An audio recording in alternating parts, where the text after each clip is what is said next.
This is Legit Heat. I am your host, Jimmy Lucca, a.k.a. NY Made Jimmy, a.k.a. I don't fucking know. You got a lot of names. Yeah, I do have a lot of names, a lot of aliases. I wish I kept it like you. Like Just you're kept it just at a one? man with a mask. That's right. No one knows who No you one knows are. who I am. I am the Scotty Mac for those who are curious.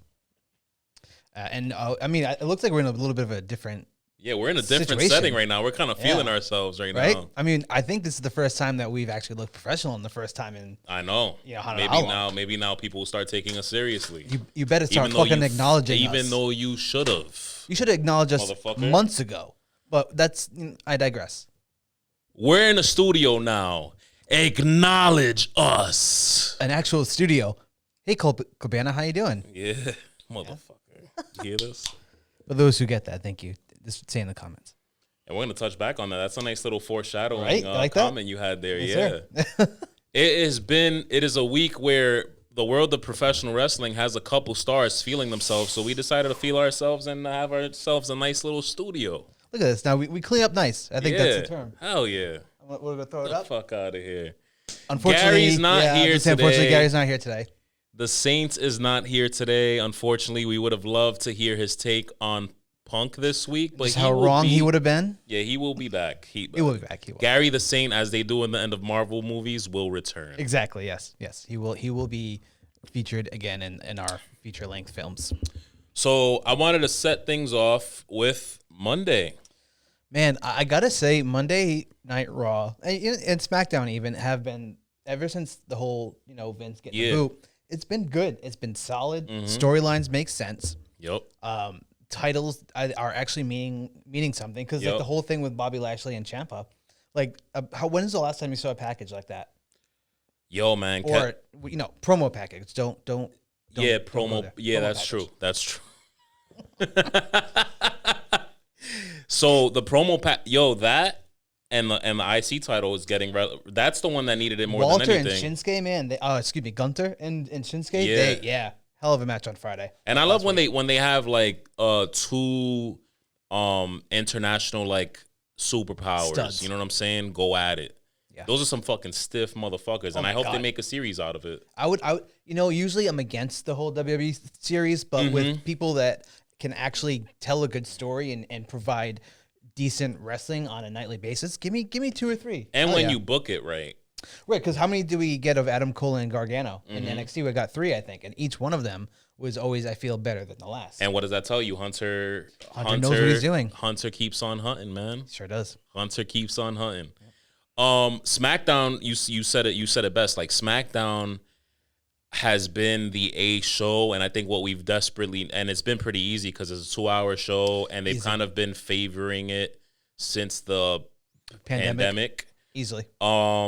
But since the Fox thing, which happened around the same time, but Raw has desperately needed a makeover, and just all around, you see even SmackDown's even gotten better, and Raw is better, which is a lot in itself. We still need to do something about that last hour, but I would say that this is the first Raw, and I think Triple H has acknowledged that every single Raw, especially if it's 3 hours, is going to be hard to book. But this is the first Raw since the Triple H era started that was actually pretty decent from front to back. Oh, 100%. I mean, with everything, and like we said in the group chat, how they made the Dexter Loomis thing look real. Like before, it's part of the show, so they're going to show it. Yeah. But now, like, oh wait, no, that's not supposed to happen. So they cut away. No, I agree. I mean, I think ever since Triple H has gotten the reins, he's really said, okay, I'm going to make sure I make good on this and really activate and try to kick AEW's ass. Yeah, Make Tony Khan do exactly what he's been doing. Yeah, he we'll get to that, but I think that what WWE's doing right now, Triple H in particular, he's lighting a fire under Tony's ass, and it was the other way around. How the turntables have turned. The turntables have turned. Says. That's right. But it was the other way around. It was AEW lighting a fucking fire under WWE's ass when they needed to, and now it's WWE lighting a fire under Tony's ass, which we'll get to. And I think that's the best thing for all of pro wrestling. Took the words right out of my mouth. I was gonna say, you know who benefits that from us? It is Us. You know who benefits from that? Thank you. Yes. The beers are starting to swell a little bit. Anyway, no, I mean it's just like, and we're seeing stars that we haven't seen in a while, like how intense Kevin Owens has been for the past 2 weeks. You know, like Which I'm so happy. I am so grateful for the KO turnaround because I don't know if this is where you were gonna get to, but I was getting so it was fun the first like 2 weeks maybe, but I was getting so sick of this whole like Elias's brother thing. Yeah, exactly. It was funny for like a week or two, and then now they're just trying. Yeah, I don't know what the fuck they're doing. Like it doesn't really even I guess the family segment was kind of funny, but that's true. I mean that was yeah. But other than that, it's not really doing anything for me. Even when it came on, I had a sense of like, all right, I'm done with this. But as long as you're done feeding Kevin Owens this Ezekiel story, which is crap. Let's talk about promos real quick. Let's talk about the first promo that caught everyone's attention in the wrestling world this week, the Drew and Kevin Owens promo. Can I get a wrestle for 200, please, Alex? Vince McMahon is rolling in his fucking in his grave. In his bed. I'm not sending him to die. No, Vinny's gonna be here a long time. That motherfucker is so stubborn. He's gonna outlive us all. Yeah, he's so stubborn. He'll outlive me, bro. So listen,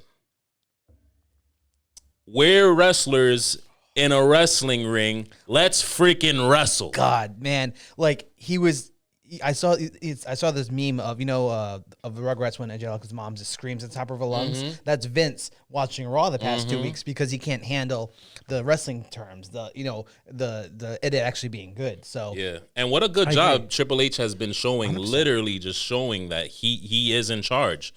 There's very no clear cut. If there was ever a shred of a doubt that Vince McMahon is still in charge, and this is all fucking fake and what? No, Triple H is in charge. We even said that here. I'm pretty sure. I think either I or Gary said. Sounds like a Gary thing, maybe. It does, yeah. And he's not wrong. No, he's not. Absolutely not. Because like I agreed with him. I'm like, there's definitely. I bet you there's some way Vince is pulling some sort of strings. Yep. But now I feel like he is completely done. Because like one, you can't kayfabe in real life what's going on. So it's like you can't say he's there because he. Then people will be like, well, we got to let him go, or you got to let him go for the look of everything. Yep. But, yeah, it just seems like he's really, like, it's for the first time in 40 years, it's a Vince-free program. Yes.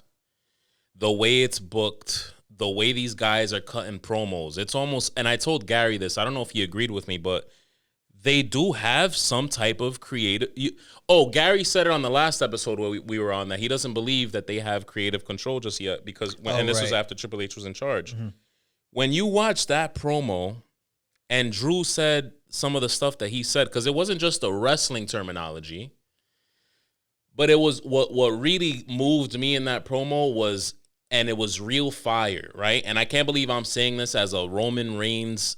And we try to be unbiased when we cover these sometimes. Things, but we're fans at the end of the day. We're marks, yeah. I am 100% biased about my boy Roman Reigns because I love his story and I love what he's doing right now. However, that Drew promo was so fire, and I mean like it came from within. It was like Drew of when he was out in the TNA Indies. Like, yeah, he was. And did he do?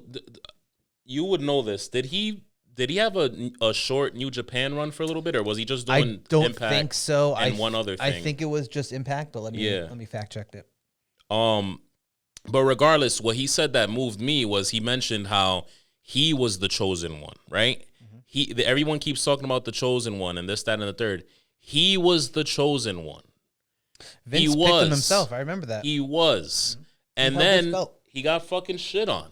He was in 3MB.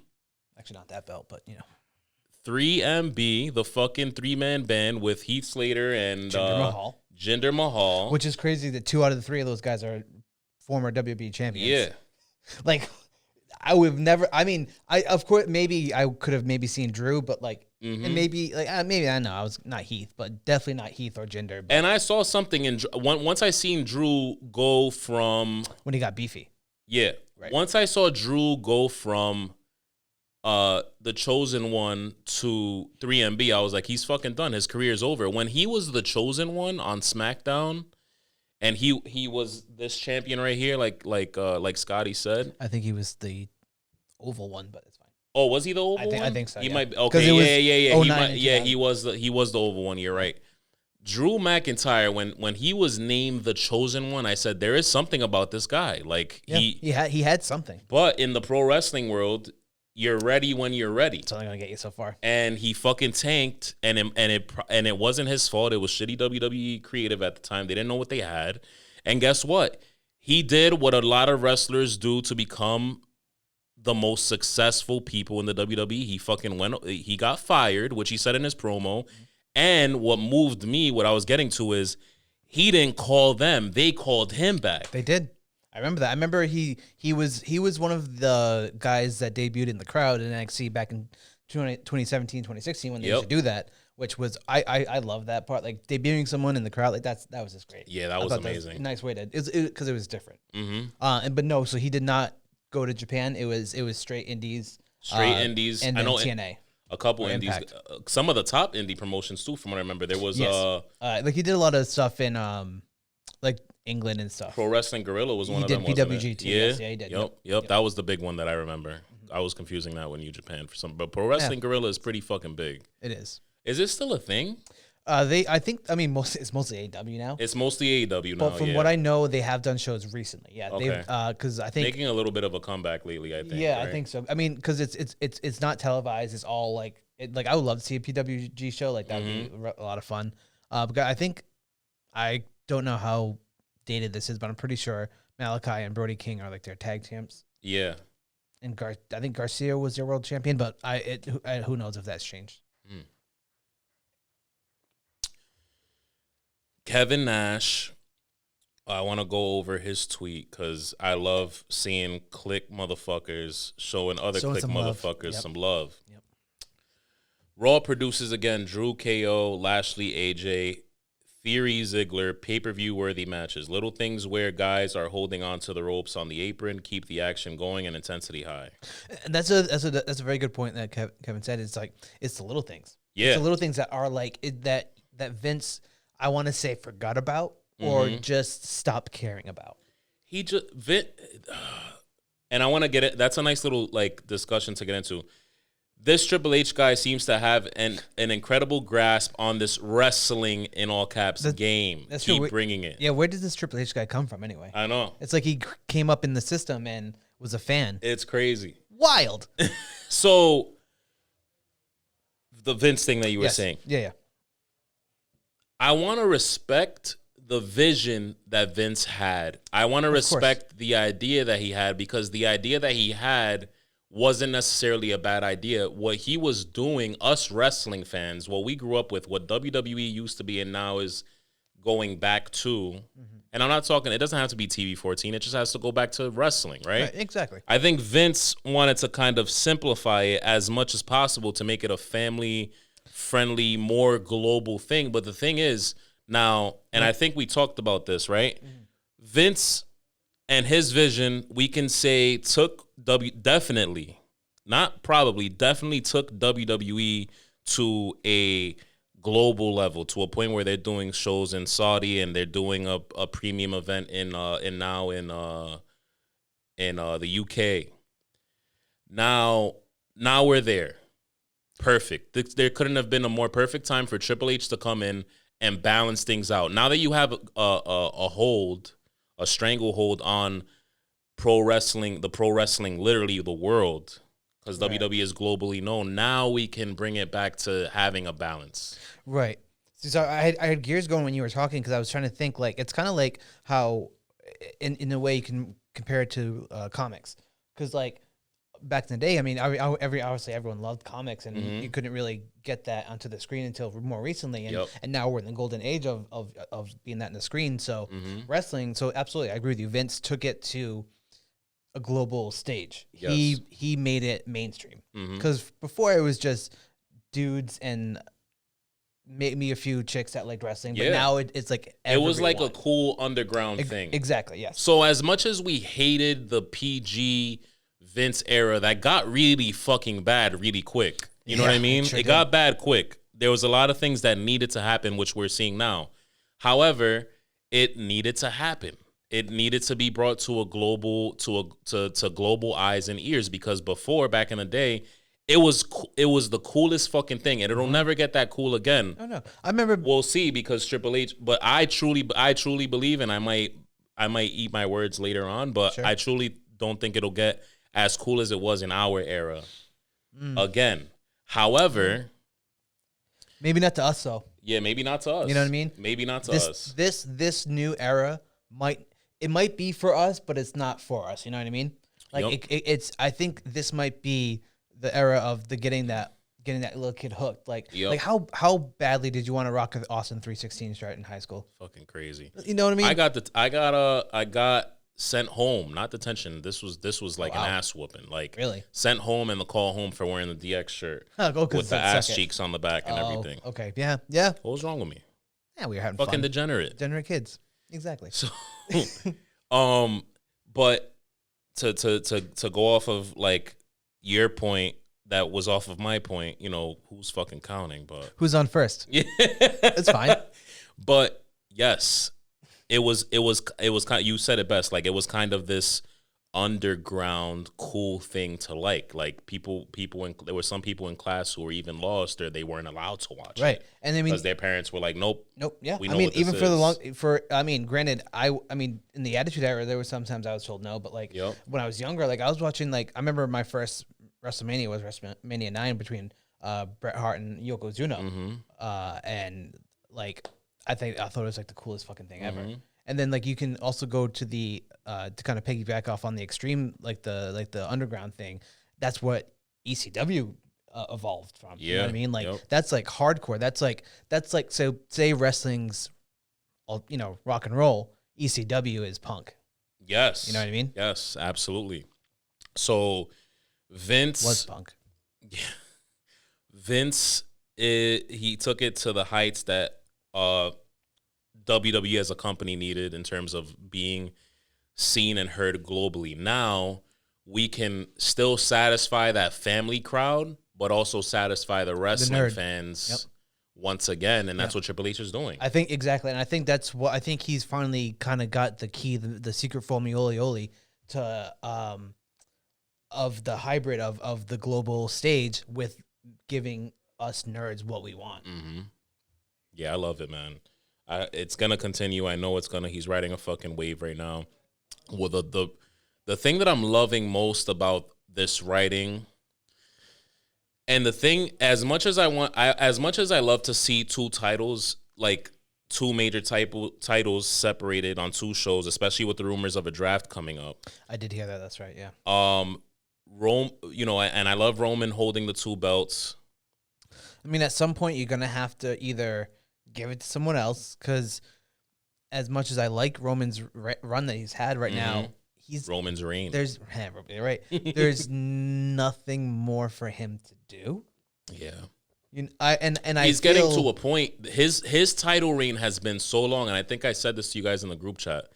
His title reign is so fucking long, and I'm not complaining at all that he's starting to face guys twice, 3 times even, in Brock Lesnar's term. But yeah, you know. No, but you're right. Exactly. The only fresh matchup he could have is Cody. Yeah, and who knows when that's going to happen? It's crazy because the what if, right? This happens in wrestling all the time. Wrestling is so fake, but we get interrupted by injuries constantly, and it throws storylines off. And this is when you can see. This is when you can really tell if a wrestling company's writing is on fucking point, when you see what they do in the meantime, while when they're throwing a curveball with an injury, what could have been, right? Yeah, I think obviously, at least it's obvious to me. I think Roman would have. We were both in agreement that Roman would have probably lost that title to Cody at SummerSlam. Yes. Yeah. Or we could have been throwing a curveball. Who knows? You know, because the other debate that we're constantly having is, does Roman versus The Rock need a championship involved at WrestleMania? I don't think so. Because I don't think so either. If it does, that means Roman's winning, because Rock's not gonna. You know what I mean? Like, they're not like that. It just doesn't make any sense. But between him doing the Black Adam stuff and like, I mean, granted, I know that movie will come out before Mania. I think, right? Because it comes out December, I think. So right before WrestleMania season technically kicks off with the Royal Rumble.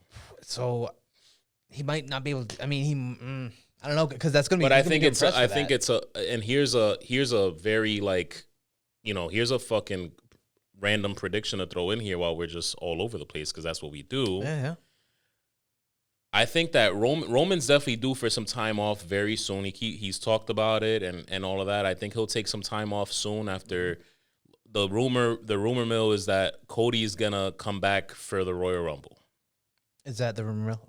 That's what people have been saying, right? Okay. I'm in and out. I sometimes, I haven't heard anything. Let's just assume that Cody at some point is coming back soon. So I want to say when Cody comes back, I think it's automatically he wins the title from Roman. I could be dead wrong, because I'm going to get to a point that I was going to get to, but I fucking, we're all... It's fine. Yeah, we're all very all over the place.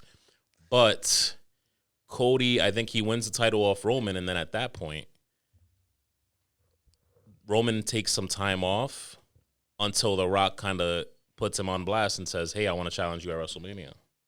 Kind of like to compare it to Jericho when he came back and brought CM Punk out of that little break he was on. Oh, yeah. That's true. Yeah, that would be something. But what I was going to get to is what I'm loving the most about this writing is the titles, the two major titles being on one person makes everyone in the locker room come for Roman's neck. Hungrier, yeah. They're cutting promos about it. Seth Rollins is after him.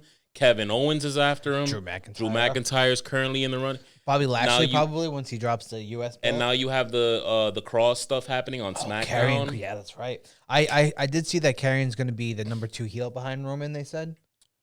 We'll see. Who knows what happens. So, I mean... The thing that I love about Roman, too, is that sometimes he's a face. That's true, he is. Like, it depends on who you stack him up against. Honestly. The theory stuff, they started selling shirts off that. Who's your daddy? Like, that was crazy. Yeah, that's right. I remember that. Or acknowledge your daddy. That was fucking great. Limited release. WWE shop. Get on that. Oh, God. So you're saying Roman's a switch? Yeah, like, he's such a... I think WWE, especially Triple H's WWE, knows that he's such a fucking cool heel. He is, and that's all where I'll agree with you, because before, when he was trying to be the heel, it wasn't working. No, but now that he's kind of this cool, like, I don't give a shit if you like me heel. We're eating it up. I ate it up. You're eating it up. I am eating it up. We're acknowledging it. Like, it's crazy. Like, if you like, I mean, I always kind of thought Seth would really be like the breakout from the Shield, because I mean that's how they made it look. Yeah. But Roman just kind of came into his own. I mean, unfortunately for Mox, I mean, he went elsewhere, but I don't think he's any less, deserving or have like a less of a career. Right. Yeah. Yeah, I don't think it affects. Nah. Like, which is crazy. It's 10 years ago that the Shield debuted, almost. Yeah, that is wild. That is wild. That's how long he's been around. And it's crazy to think about, because I sat here the other day and I was like, yo, what, like, Roman's going on a break already? Like, what's going on? But the thing is, the dude not only has he had a battle with leukemia, but he's been around for 10 years. Right, yeah. And that's just on the main show. That's just on the main. I mean, he was barely in NXT. Yeah, so he was barely in NXT, right? To be fair. Yeah. Because originally the Shield was supposed to be Seth, Dean, and Chris Hero. Yeah. But Vince was like, nah, we need Roman. Right. Which, I mean, who knows if the Shield would have been a thing if and no shade to Chris Hero. I love Chris Hero. Death by Elbow is one of my favorite tag teams. But he's not But I mean, back then you did not see Roman becoming the way he is now.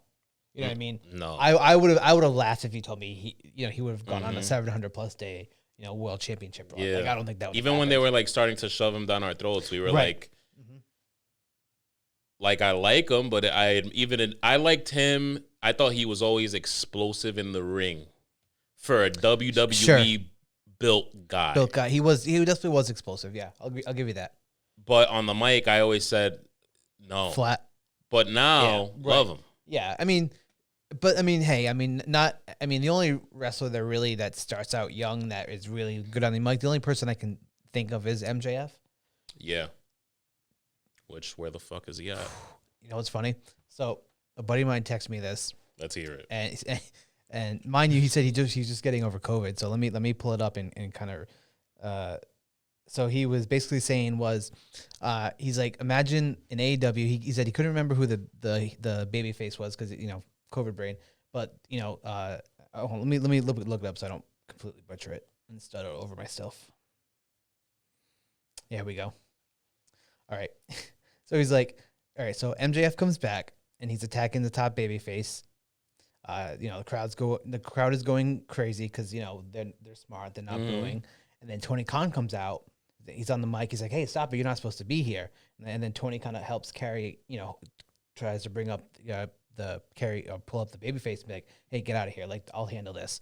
And then all of a sudden, boom, hits the babyface, does a Vince McMahon Stone Cold of like WrestleMania 17 where he hugs MJF and says, "I knew it. We've been here all along. Like you guys, bought it all. You guys are marks. Like this is going full heel Tony Khan." And MJF is coming back as the biggest fucking heel in the goddamn company. Holy shit! I just called all out. That's what's gonna happen. That's bigger than Moxley Punk. Is MJF coming back? You hit it here first. Here, folks. MJF will return September 4th at All Out. I don't like when you guys do this to me. Because now you want it. Now I want it. Yep. Give me what I want. Give me what I want. Give me what I want. Give me what I want. Absolutely. What the fuck? I love that because that's perfect. Like that would be a great swerve because we wouldn't see that shit coming. You know what I mean? And I don't think Tony Khan would actually do that because I don't think he wants to be on TV. He doesn't want to really be the Vince. But man, how fucking cool would that be? Oh, Tony loves being on TV. Any chance? I don't think he loves being on TV. I think he likes being out there. I don't think he likes being on TV. Yeah.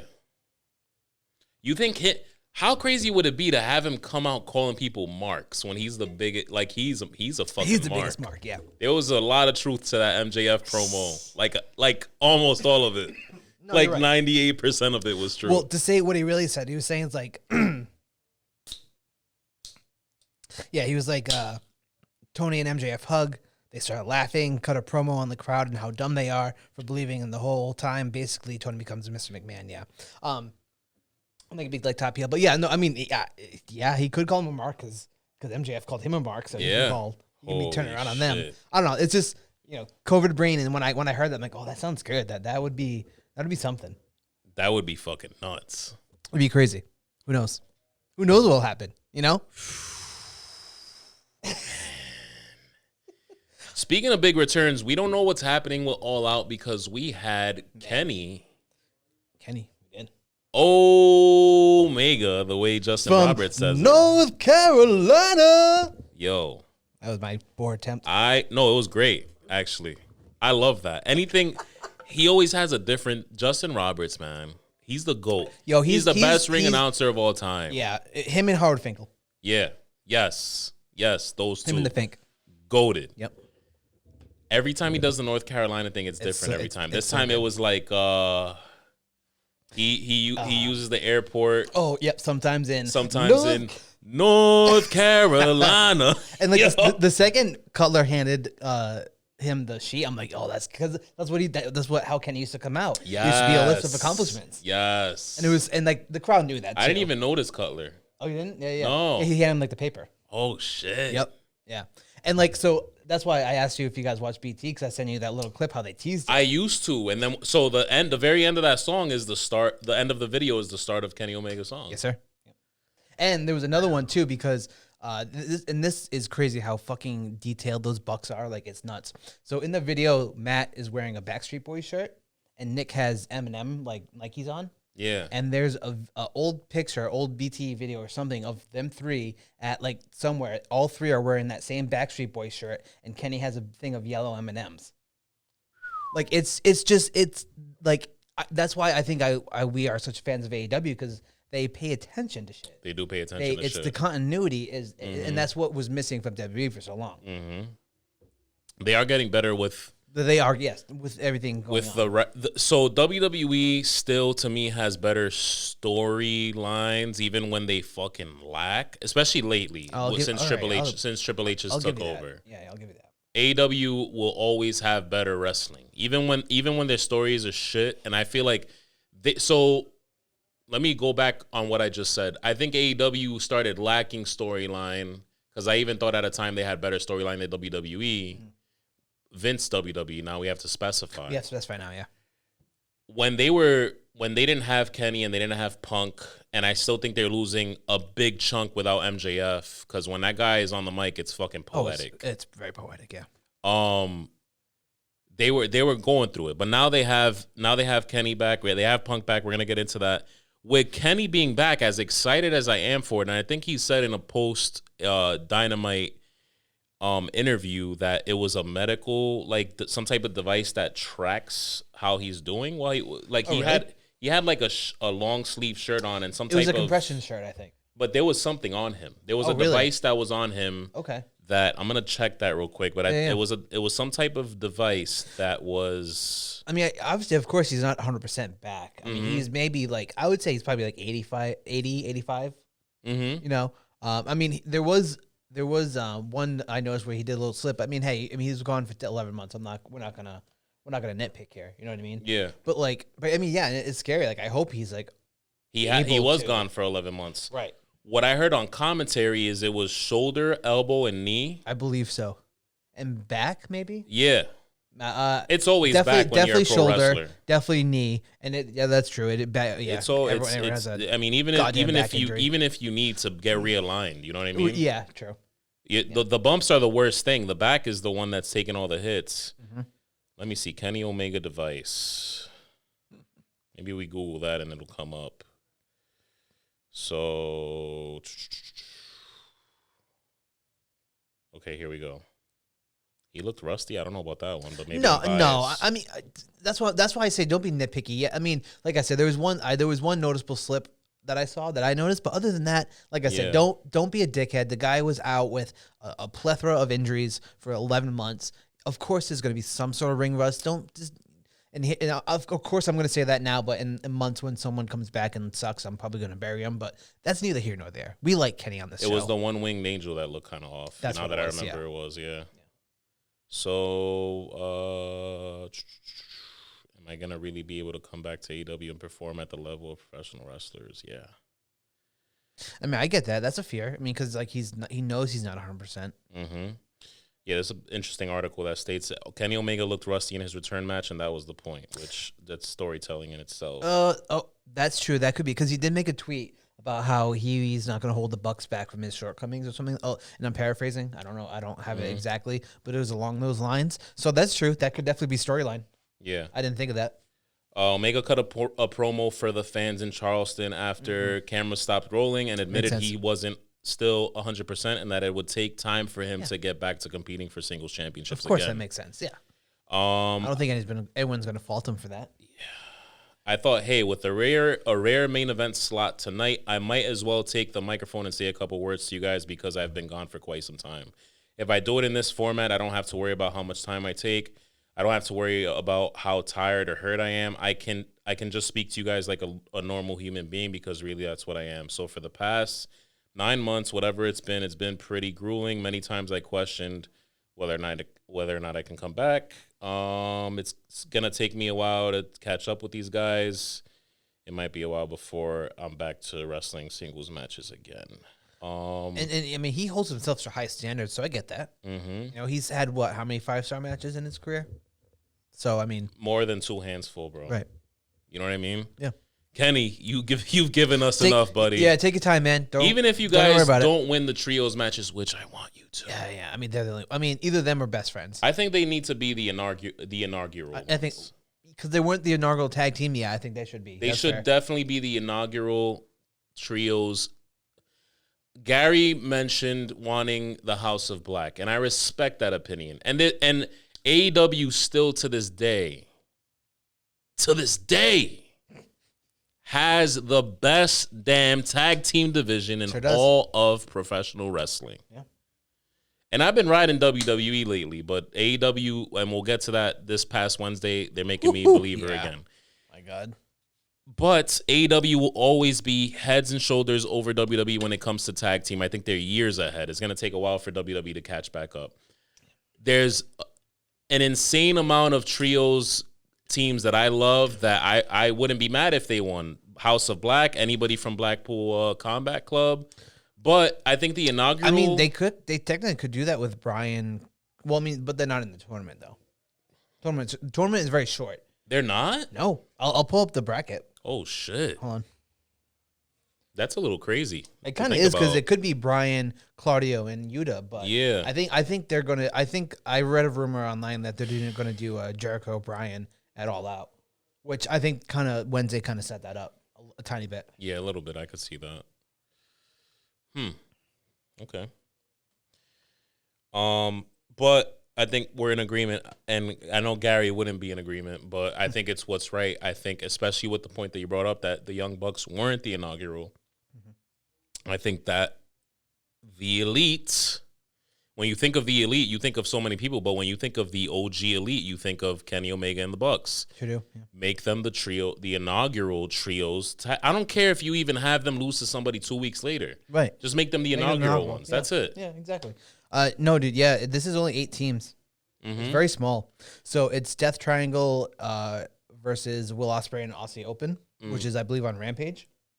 So tomorrow or today. Wait, Ospreay and who? Ospreay and Aussie Open, the tag team that he's with in New Japan. Okay. Did you not know that? He was No. Yeah, dude. Yeah. So Death Triangle. He doesn't have an AEW not that I don't think so. Contract I think, just yet. No, because he's getting champion. Paid, but he doesn't have a I think he's on a what do you call it, a appearance basis. Yeah. So it's Death Triangle and those against Will Ospreay and Aussie Open. Obviously, we know Young Bucks and Kenny defeated Andrade, Roosh, and Dragon Lee on Wednesday. And then there's House of Black and Dark Order, which House of Black, of course, is going to come out of that.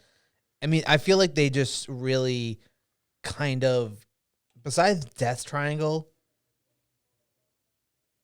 Trustbusters was thrown together, I think probably for this, probably because they needed another team. Right. Which it's stupid. It's Ari Daivari, Parker Bordeaux, and that Slim J guy. Mm-hmm. I mean, they'll probably make Parker Bordeaux their version of Brock Lesnar because he fucking looks just like him. Yeah. Anyway, so it's House of Black versus Dark Order, and then Trust Busters versus Best Friends. So it's going to be House of Black versus Best Friends. I think it would be a very good match at All Out if it was the Elite and the Best Friends. I think those 6 would put out either that or House of Black. My first pick is Best Friends versus Elite, but my first pick, and Gary might like this one at least, is definitely House of Black and the Elite. I mean, it would be good. I am afraid of the damage that Kenny Omega would take in that match. But the motherfucker's going to go crazy. And I loved seeing the V-trigger once again. It was good. I missed that. It was so good. I was going to say, if House of Black does advance to the finals, I don't see how they lose. Yeah. Only because of Brody. Yeah. Brody, I mean, he's a massive man. I mean, I know he lost to Darby. I mean, Darby hasn't lost a single coffin match. I don't think that he will. That's his thing. But I mean, with a big man and Malachi, I don't know. I had a random thought and a random take, and I want to wait for. I want to plant this in to close out the Kenny Omega talk. It's just for Gary's return next week. Gary, when you listen to this, we're gonna plant this seed in your ear. I really, really think that Kenny Omega is the Tom Brady of professional wrestling. Wow. Not just when it comes to championships and success, but the man endures and takes care of himself and just keeps coming back better than anyone I've ever seen in the history of professional wrestling. Yeah. Yeah, I mean, I'm trying to think about it. Me too. Because if we're going with how, because Brady never really took a break. No. So, and he might have had 1 year Did he have he had 1 year when he was injured. Right. One? Like I'm talking like Kenny Omega length. Like right, yeah. He was out for a good chunk of the season. Oh, Brady? Oh, yes. In 2008 when You're a tore his Patriots ACL. fan, Yeah. Yeah, so 08 or 09, whatever the year was that he tore his ACL. Because the only other year was the fucking suspension bullshit. Correct. Right. Yep. And I say bullshit because I'm a Yankee fan. He's a Giants fan, so yeah. No. I'm acknowledging that the whole cheating scandal was bullshit because these things happen in sports, bro. It does, yeah. It's not cheating. Other people do it. These guys got backed up. Same thing with the Yankees. The Yankees went through this whole steroid shit. Everyone was doing steroids. What is it? The tar stuff in the gloves? Everyone does. You know what I mean? So when these things happen, whatever. Deflated a ball so he can grip it better. Fuck off. Who cares? Tom Brady had 1 year when he was out for quite some time. Kenny Omega had 1 year which we saw where he was out for quite some time. Pretty much the past year. Yeah. So yeah. The man is the Tom Brady of professional wrestling. I back that. Tell me if it. Please comment. Please fucking let me know. Please debate it. I would love it because if I can't think of it, this man will. He is the pro wrestling encyclopedia. This guy. Try. I mean, the only person that came to mind was Edge, but that's because he had a long, because he didn't have, he took a much longer break. Yeah. So, but I see what you're saying with the whole Tom Brady thing. With he's consistently been on top for X amount of years. Yeah. Maybe a year or two. And he just like injury. He's an athlete that takes care. He's like takes care of himself. He takes really fucking good care of himself. Right. And he's nothing fancy with it, but just as a football player, as an athlete, he takes care of himself. He endures. He fucking comes back. He's fucking full time. In pro wrestling, that only happens when guys are safe, like the Miz. The dude, he never has fucking breaks. But Kenny Omega endures. Like, I'm talking about guys who endure, who does suicidas every fucking night, that actually can wrestle and not. What did Brian? He said he wrestles safe. Yeah, I think exactly. Yeah. So, bro, Kenny Omega, like, no, I can't disagree with you. I literally cannot think of a single person because like I said, when you think of Tom Brady, you think like you said, championships, longevity, just like a history of winning. Mm-hmm.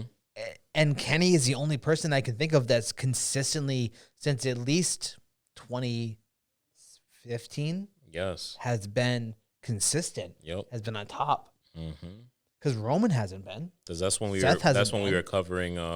That's when we were covering WWE and Indies in Japan, and that's when we were very WWE heavy. Yeah, and you can maybe argue Punk in that era was somewhat of a Brady-like, somewhat comparable, but even he had his he had like 2 times where he stepped away. Like, this is the first time we've seen Kenny step away since since we were covering him in 2015 at least. Like a big, these 9 months that he's been gone, and the reason why pro wrestling fans who know, if you know, we're worried about him because of how much he's endured these 2016, 17, 18, 19, 20, 21, 7 years. 6, 7 years, yeah. And like, I mean, I've heard like Japan tours are brutal. Well, not brutal, but like they can be long. Mm-hmm. You know what I mean, they can be like, obviously nothing compares to a WWE schedule, but the alternative at the time was Japan. Yeah. It was. Because TNA was taping like what, twice a week, if that. Yep. That's when Gary was trying to convince us that TNA was watchable. Yeah. The only time TNA was watchable was maybe from like 2003 to about 2009 ish. Yeah. So yeah.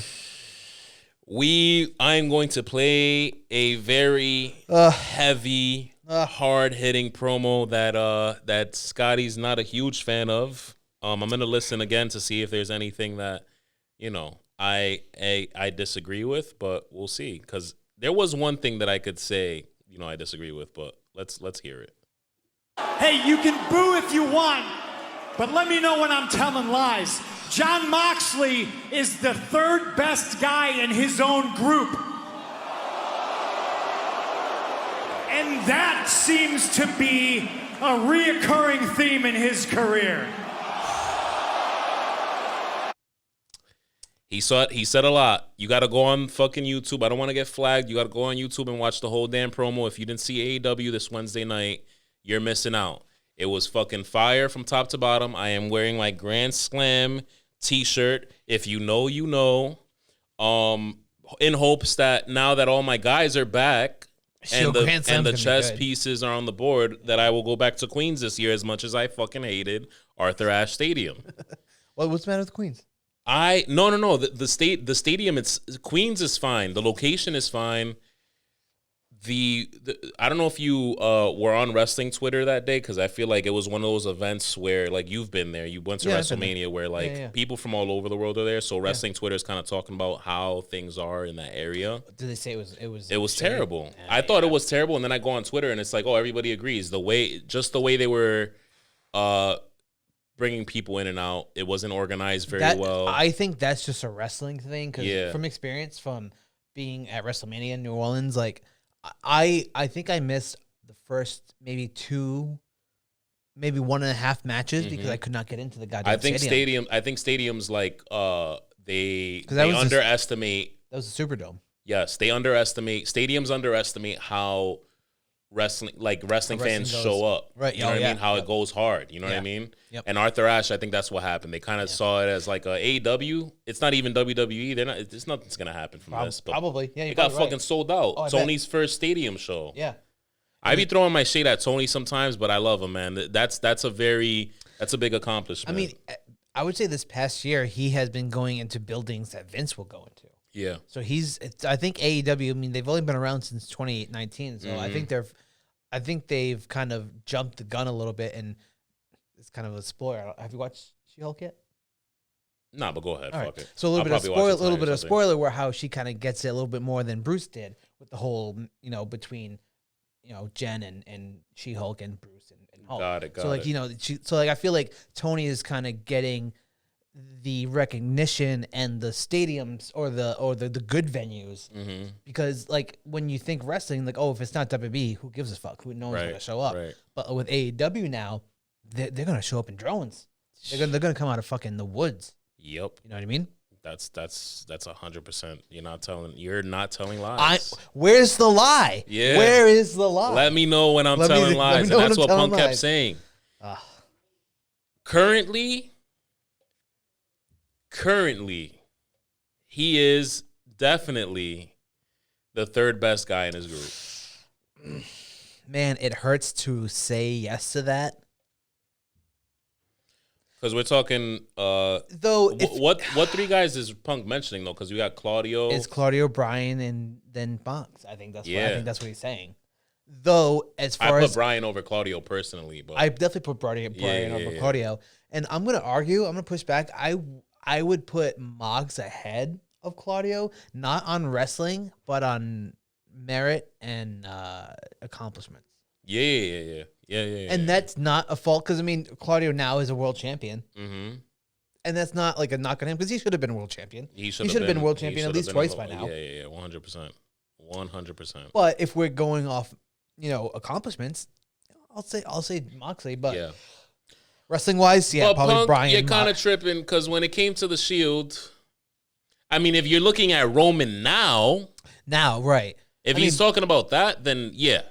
But back then, it was Seth, because Dean was always so good on the mic.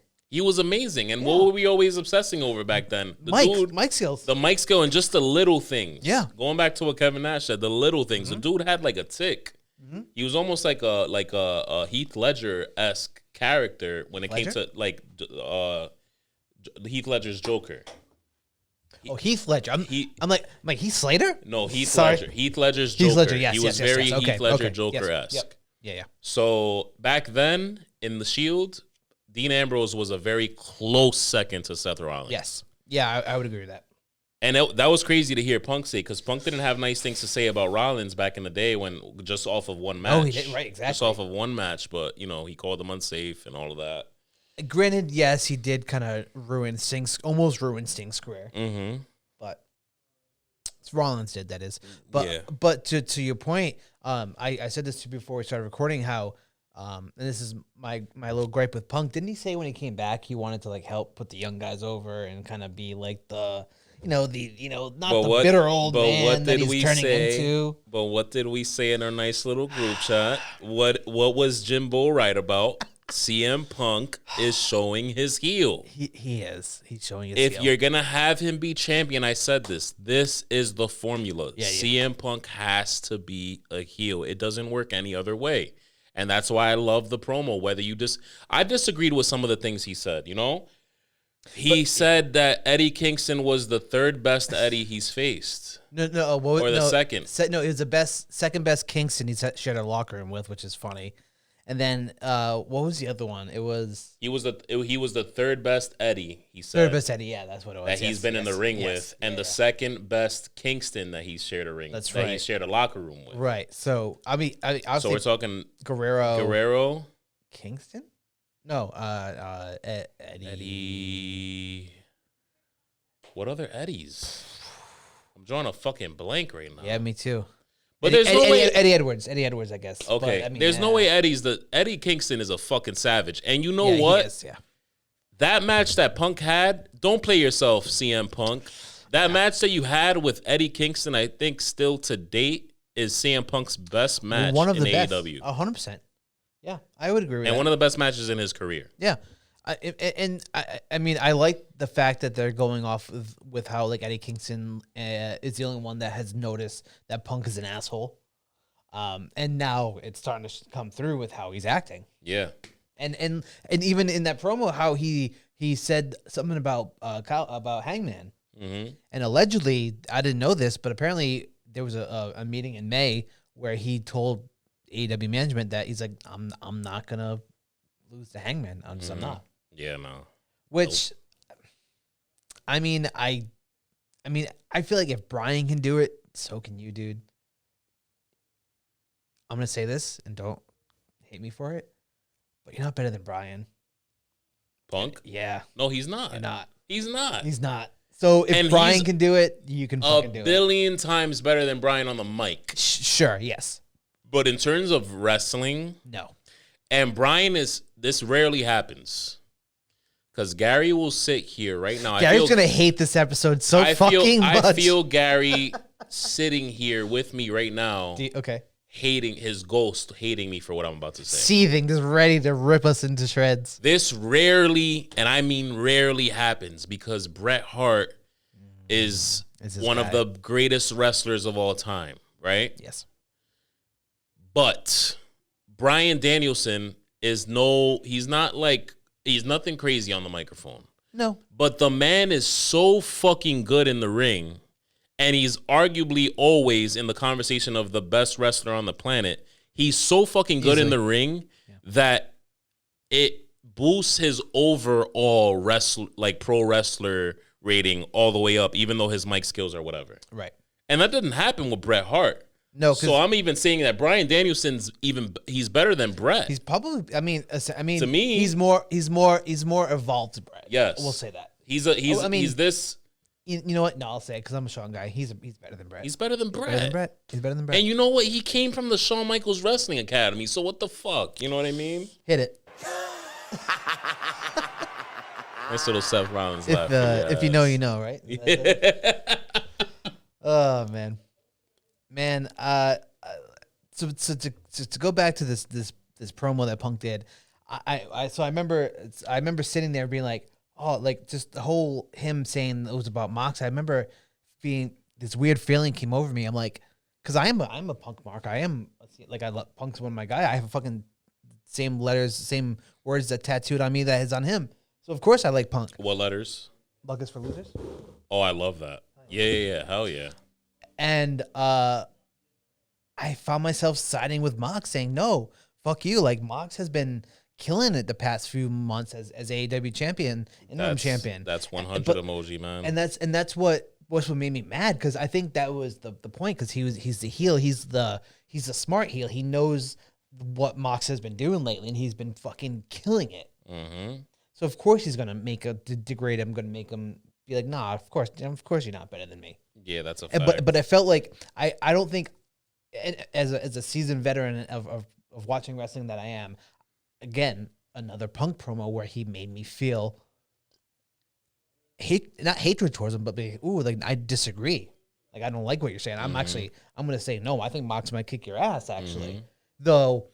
I think Punk will win, and I think he should win. He should win, and we should keep riding this heel wave. We need to. Yes, exactly, and because like, just keep feeding him these white meat baby faces, and I think it will really kind of because like that when he finally gets beat, that will be huge. Now someone finally beats him. Now let me ask you a question. This also came to mind, and we're pretty fucking good at coming up with things on the spot, right? Yeah, for the most part. This is actually going longer than I expected it would me without too, Gary. yeah. Is CM now? We have to see I could only pray and hope, right? Because we fucking love CM Punk in this house. Of course. I could only hope that he has a really fucking decent run, like a healthy run. Yes. I really pray to God, the universe. I would like another summer of Punk, another 3-4 months. If he has another injury, yeah, I think we need to start looking at the fact that CM Punk might be the Derrick Rose of wrestling. Ooh. Holy shit! And he's a Chicago guy. Yeah. Wow. We're doing the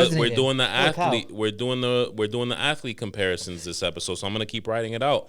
Derrick Rose, he's a current New York Knick. I love the guy. I loved him since before he was on the Knicks. I wanted him to be a Celtic for the longest time.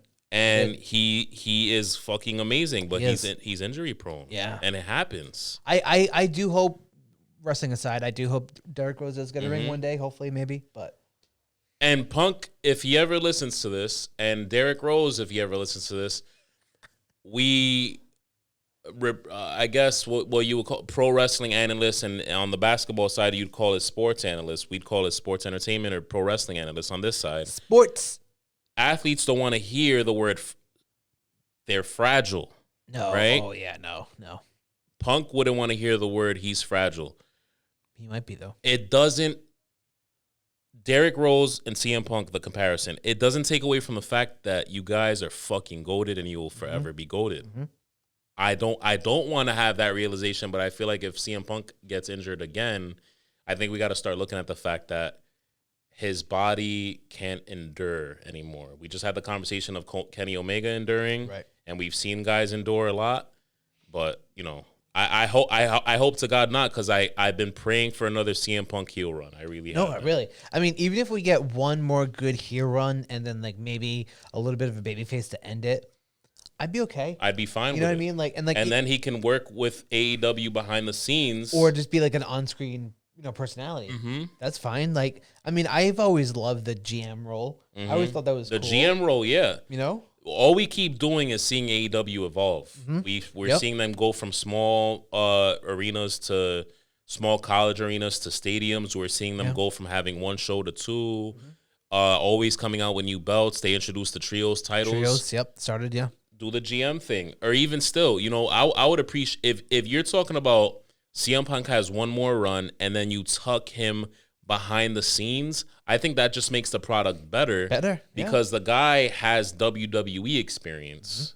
And even before WWE was acknowledging how great he was. If you saw the Punk documentary, that he's a brilliant creative mind. They talked about how he stayed late. He stayed late wherever he was at, whatever promotion he was at. He would stay later to help them write and even learn things production wise with the camera and everything. Yeah, but you know what? I mean, now that he's turned into this bitter old man where he won't put over the young talent, like, will he do that? Is that real or is that a character though? That's no. I do kind of agree with you though. Yeah, I really do. Is it him? Is it him or is it not? Right. And that's where pro wrestling gets a little blurry. Sure, yeah. But, to Scott's point, and Gary's not going to like this, you got to go back to fucking 2013, 14 when he departed from WWE. 24, yes, cuz it was right before 30. He sounded very bitter, and that wasn't a persona, that was him. That was him. That was him on podcasts. That's a good point. That's right. That is a very good point. So close it out. I got a notification from our neighbors here at the studio. It's too bad he's down in Atlanta now. Like, I would really have loved for him to come on this show. Oh, let me go into that. I was talking about our neighbors here in the building. Sorry, okay. Hold on a second. Let me see what so Cooch quoted a tweet. CM Punk had told others after meeting in May that he wouldn't lose to Hangman Page. I thought Punk returned to wrestling to put over younger talent. Maybe the hero isn't the hero. Cooge tweeted at NY Made Jimmy and Scotty Mac. I thought he returned to put young guys over. ? Nasty. Coogie, buddy, listen. First of all, if you want to debate it, you should have came on the show. I mean, join us via whenever Zoom. you're fucking back. When from you're Atlanta, back, please come on. Please, for the love of God, please. Now, I have something to say to Cooge's statement, but I also have something to say to this fucking Louis Dangor. Your name sounds fucking stupid. Is this another Mark coming for us? What is this? This is new to me. He looks like a fucking Mark. Oh, he looks like a nerd. And you know, I got a fucking pro wrestling t-shirt on. Scotty's got a mask on, but you look like a Mark just in your natural habitat. First of all, if CM Punk said that, so fucking what? This is a rumor, and realistically, we made the greatest point on this podcast. Give Punk the title before the time is up. Yeah. Who cares? Hangman has 10 years left. That's true, he does. This is an era where guys don't do drugs and end their careers early anymore. They're going till they're like fucking 50 easily, 60. Right, easily, yeah. And they all they do is play they're all CrossFit and fucking vegan and this. They're doing all types of healthy shit now. Hangman still has years. Give it to Punk when he's, you know what I mean? When I bet you this generation will see, and this is kind of a little off topic, but we'll see wrestlers longevity, like it'll be longer, you know. Yeah, like, 100%. I think they'll like actually like. I mean, they might be able to wrestle when they're 70, unlike Ric Flair, who passed out twice. Cooge, I understand what you're saying, but you had to give Punk the title. However, you have to. I don't understand what you're saying ever, but no, that's true. I give. Never fucking ever, dude. You have to give Punk the title before his time is up, and it shows now, especially when he won the title, was beat up, and then we had to have an interim champion. You had to give him the title before time was up. Hangman has fucking years still to be another a 2-time AEW World Champion. The other point I'm making is, why the fuck would heel CM Punk put young talent over? There's other times for that. Yeah, it's fine. Yeah, let's prioritize a little bit. If heel Punk is here, then you know what? I will retract my statement of how I didn't like it, because the whole thing, because that's the fucking point. It's the point. You're not supposed to like him. So yeah, 100%. And now, please, Cooge, when you're back in the Ocean State, in the 401, please, hit us up. We're official now. We got a studio and everything. You're gonna feel real fucking cozy in here. Absolutely. Providence Lucha Talk, our neighbors. Had something to say. Let's see what's going on here. Bring me the next challenger. Bring me Jimmy. I want the war. He said, "This is new. I didn't know this happened. I want to face NY Made Jimmy for the all-out watch party." Another episode. Let's see. Another episode is done. Providence Lucha Talk. Murder Frank because he was a no-show. Yeah. Tell the people what happened. I didn't show up. He ain't your guy. Bring me the next challenger. Bring me Jimmy. I want the war. My guy, Jay Casanova. What a gangster last name. Fucking bring it, bro. I'm here, man. I love how no worries. You know where we are. I moved into this studio, and our neighbors, Providence Lucha Talk, are down the hall. We got the Thursday night. They're already starting the Thursday night wars. Yeah, we got the Thursday night wars popping off. I like it. I fucking like it. Please follow Providence Lucha Talk. Yes, they're good guys. Follow them. Give them a shout. The same thing with WWE and AEW. You can love both. I love Jay's energy, man. He's got a lot of confidence. I would love to debate with the man. I'd like to pick his brain. And let's go over there right now and stir some shit up. Yeah, you know what? We'll be right back. Let's see what the fuck's going on over here. Shit, we're doing the whole fucking. We're doing the WCW, the DX shit.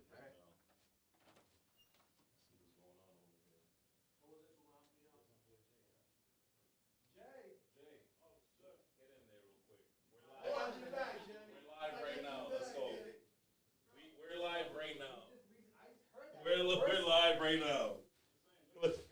Let's fucking do this. You know what? I'm gonna give this guy Give him a mic. Give him a mic. Give him a mic. Let's see what's going on over here.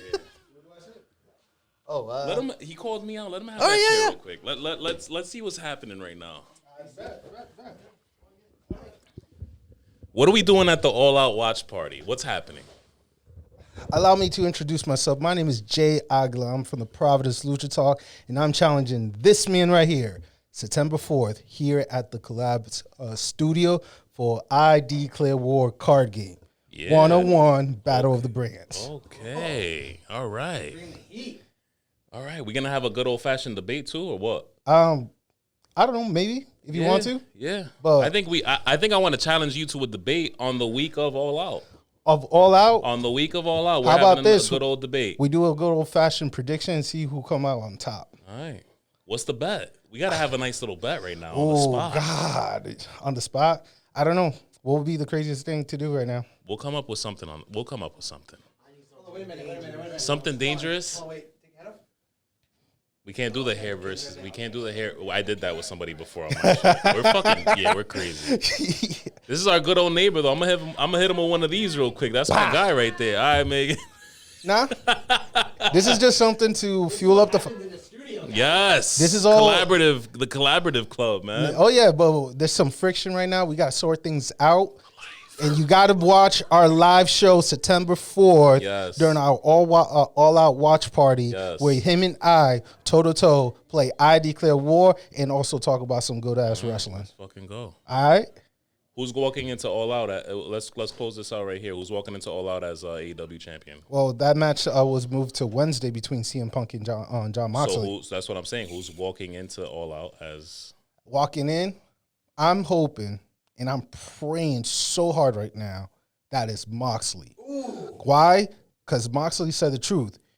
You say things that your body can't bounce. Like CM Punk is not that dude. We didn't address that too. Yeah. CM Punk is not that guy. Moxley is the heart, the spirit, the bones of AEW at the moment. And I agree with what Big Frank says. Shout out to Frank. Shout out to Lucito. Moxley is in his prime.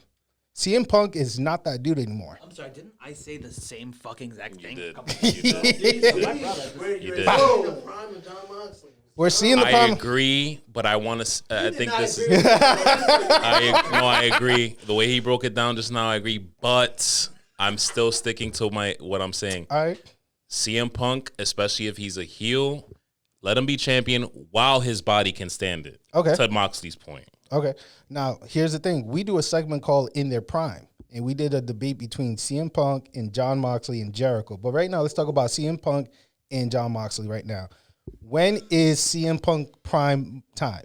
In his timeline, all through his career, when was his prime? And can that prime be a John Moxley prime? When is John Moxley prime to you? Well, we agree is now. Is now. Is now. Okay. Over his original AEW title run? Even Yeah. 'Cause post Shield. the Blackpool Moxley is fire right now. I agree Oh, with yeah. you. This is going to be an unpopular opinion, but my CM Punk prime is Straight Edge Society Punk. Oh, we're talking Over, about over best in the world. I wasn't expecting that. Over best in the world. I think that's, even though he had a luxurious, like, what was the title reign? 460. 460. This is before Pipe Bomb. Yes. I mean, the Straightest Society led him to the pipe bomb. Yeah. Yeah. So I think that's what we agreed to before Pipe Bomb. that's what was getting people 24. to open eyes to Punk. You Yep. know what I'm saying? He was doing like Jesus, like blaspheming stuff on a PG show. 100%. Beautiful time too. My God, gold. Come on, man. Who's getting W? Like in our triple threat match, I'll tell you what we came out. The result is that I predicted that Jericho, which is Y2J Jericho, from after leaving WCW and becoming an undisputed champion, would win against that triple threat match. Moxley taking the pin. Lucito is predicting is CM Punk taking the W. So with that information, who do you predict, or who would have won in that fantasy match? Punk. God damn, he's he's about the people. Punk.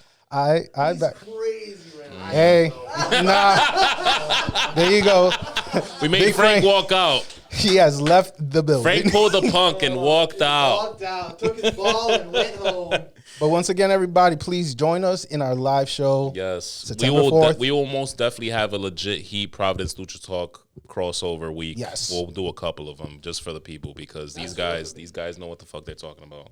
Hey, we just love wrestling. We love that you guys love wrestling too. It's just a fun time, and I don't know. One of the best way to get eyes on us is just a good, toe-to-toe type of situation. So, if you guys want to join us and be here live, tickets will be on our link. It's $10 for the early birds, and the day of it's going to be $15. So make sure you get your ticket now. Be here or be square.